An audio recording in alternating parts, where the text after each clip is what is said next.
TYT Sports, Rick Strom here with Editor-in-Chief of Boxing.com. Robert Ecksel. Robert, how are you? I'm good. How about yourself? I'm doing great. Amir is 24 years old from Bolton, England, making his fifth title defense. Zab Judah, 33 years old, three-time junior welterweight titleist, but will be down in weight at 140 pounds, where he's lost only once. The consensus on Judah's career seems to be he cannot cash in on the big fight. Now, this is certainly an attractive and you could say sexy fight for the fans. Will Zab Judah be the toughest test of Amir Khan's career Saturday night? No question about it. Amir Khan is taking a big step up with Judah, and even though Judah's best years are behind him, Judah is still the old pro. He knows every trick in the book and some of the tricks that are not even in the book.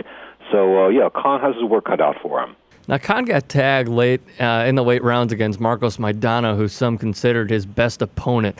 Now, Judah's last fight was a knockout in the seventh round. Does Khan tend to wear down in the later rounds, and will that be a problem? I'm not so sure that he wears down. I think it may just be his sort of youthful exuberance.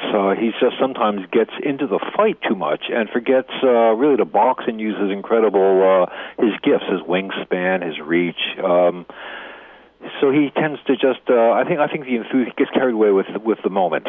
Let's talk about Amir's youth, too. It seems that Judah's promoters have repeatedly said the experience Zab has will, quote-unquote, take Amir to school. Do you anticipate that?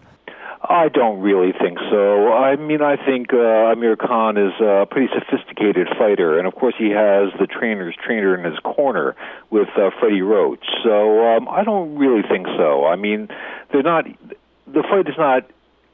equally matched going in, but I don't think Judah is going to take Khan to school. Now, it appears Zab, who has 9 years, is the heavy underdog in this fight. Isn't it a bit harsh to overlook him in this one?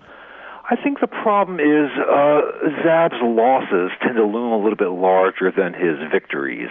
And it wasn't just the fact that he lost, to whom he lost, but sometimes his reaction when he lost sticks in people's minds. So I think that's part of the reason that he's the heavy underdog. And also, Khan is one of the bright young faces of boxing's future. So there's a lot of support behind Amir Khan for this fight. Now, there's been lots of drama in Zab's corner. The great Pernell Whitaker, Hall of Fame boxer, was brought in to be Judah's trainer, yet Yoel Judah, the fighter's father and former trainer, is taking a back seat. Is there a distraction there? I don't think so. I mean, Yoel Judah needs to be credited for really bringing Zab along from the time he was a kid and really bringing him, into world champion. So I don't really think so. I just think it may have been time. Yoel Judah is a gifted trainer, but he's a volatile character, and sometimes a fighter needs to get a little bit of distance from the trainer, especially when the trainer is one's father. Zab says he felt disrespected during negotiations when Khan would not give up any percent of the revenue made from the UK. Zab will also only make 45% of the revenue made from the States. The effect is he would not talk to the British media prior to the fight. What's your reaction towards all this? I think a lot of it is grandstanding. I mean, a lot of it is sort of head games that are going on.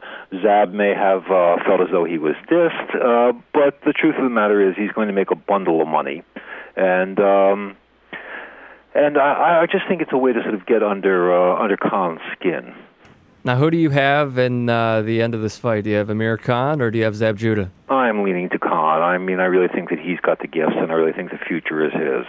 Now, do you think this will be going 12 rounds? Do you think it'll be a knockout in 1 through 5? What's your prediction? No, I'm thinking it'll go the distance. I think it'll be a unanimous decision for Khan, who will probably take 8 or 9 of the 12 rounds. Let's move on to James Kirkland. He's also fighting on Saturday.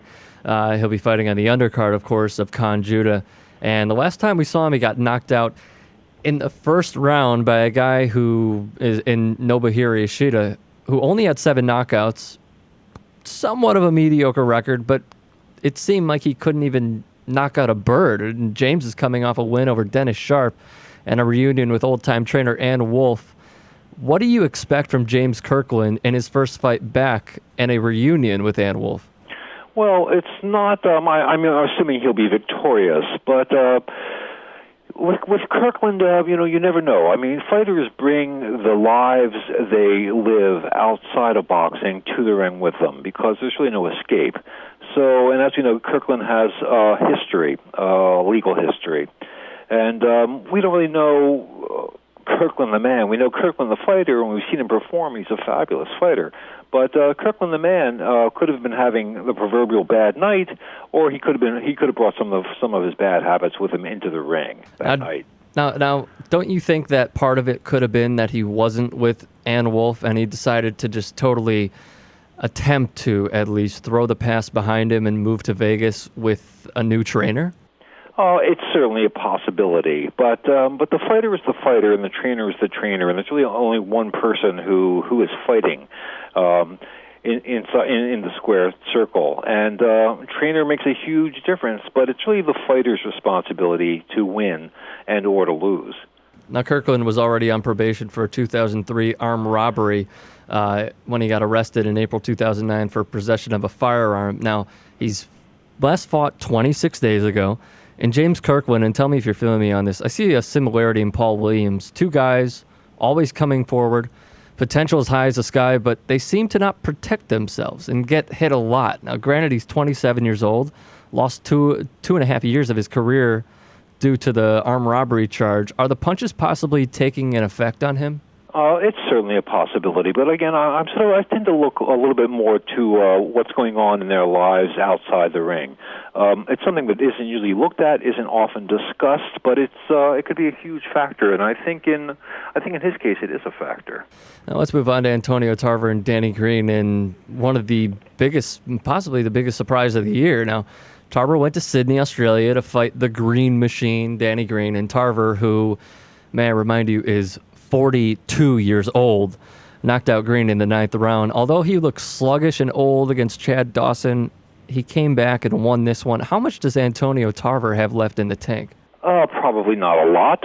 Chad Dawson's the perfect example, who you just brought up. I mean, a younger fighter, and more energetic fighter, a hungrier fighter, and of course you lost to him. But Green is no spring chicken. But Tarver's a good fighter. I mean, Tarver has been there and he's done that, and he has done it once again. What could possibly be next for Antonio Tarver, and could we see a battle of the grandpas in Tarver-Hopkins? That's a possibility, but I think Hopkins doesn't really need Antonio Tarver. I think Hopkins can make better points by fighting young fighters, the young guns, the ones who are coming up, because that's where the public is looking. I mean, a lot of people secretly hope that Hopkins will lose, but I think Hopkins has something he wants to prove, and it's basically that he's indestructible.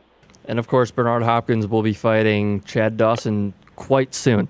Robert Ecksel, editor-in-chief of Boxing.com. Of course, you can find him on Twitter @Boxing.com and on Facebook. Robert, thank you for the time as always. Great talking to you.